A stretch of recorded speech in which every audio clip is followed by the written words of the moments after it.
দর্শক, আপনাদের ঠিক যেমনটি দেখানোর চেষ্টা করছি, গতকাল রাতভর বৃষ্টিতে নিউ মার্কেট এরিয়াতে জলাবদ্ধতা সৃষ্টি হয়েছে। এতে ভোগান্তিতে পড়েছে সাধারণ মানুষ এবং সেই চিত্রই দর্শক আমরা আপনাদের দেখানোর চেষ্টা করছি।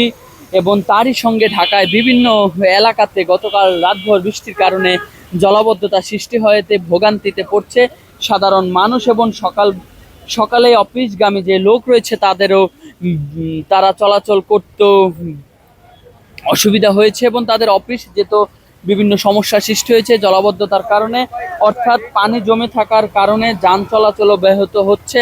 দর্শক, আমরা আপনাদের সেই চিত্রই দেখানোর চেষ্টা করছি যে এই কয়েকদিন পর পরে ঢাকায় এই ভারী বৃষ্টিপাতের কারণে এই নিউ মার্কেট এরিয়াতে জলাবদ্ধতা হয় এবং নিউ মার্কেট সহ ঢাকার বিভিন্ন অঞ্চলে এই এলাকাতে এই জলাবদ্ধতা হয়। এতে ভোগান্তিতে পড়ে সাধারণ মানুষ এবং অফিসগামী যে লোক রয়েছে তারা তাদের অফিসে যেতে ঠিকভাবে তারা অফিসও যেতে পারছেন না এই জলাবদ্ধতার কারণে তাদের।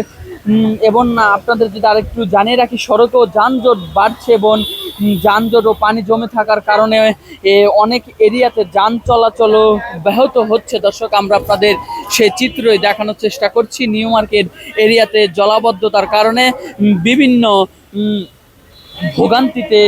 ভোগান্তিতে পড়ছে সাধারণ মানুষ এবং এই কয়েকদিন পর পর এই ভারী বৃষ্টিপাতের কারণে জলাবদ্ধতা সৃষ্টি হয় এই নিউ মার্কেট এরিয়াতে। আমরা আপনাদের সেই চিত্রই দর্শক দেখানোর চেষ্টা করছি। এতে সাধারণ মানুষেরও ভোগান্তি সৃষ্টি হয়, তারা ঠিকভাবে এই চলাচল করতে পারছেন এই পানির মধ্য দিয়ে তাদের চলাচলও ভোগান্তিতে পড়ছে। এতে অফিসগামী যে লোক রয়েছে তারাও ভোগান্তিতে পড়ছে, তার সঙ্গে সঙ্গে যান চলাচলও ব্যাহত হচ্ছে। আমরা আপনাদের দর্শক সেই চিত্রই দেখানোর চেষ্টা করছি।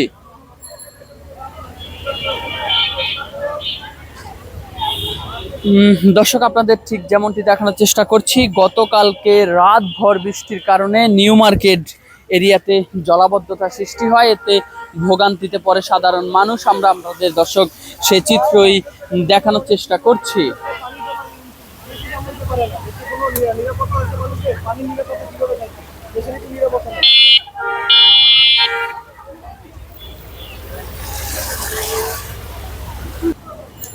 কি করবো ভাই, বলার কি আছে, কি জানতে চান? আপনি ভোগান্তিতে আছেন না, আপনার ভোগান্তি সম্বন্ধে বলবেন।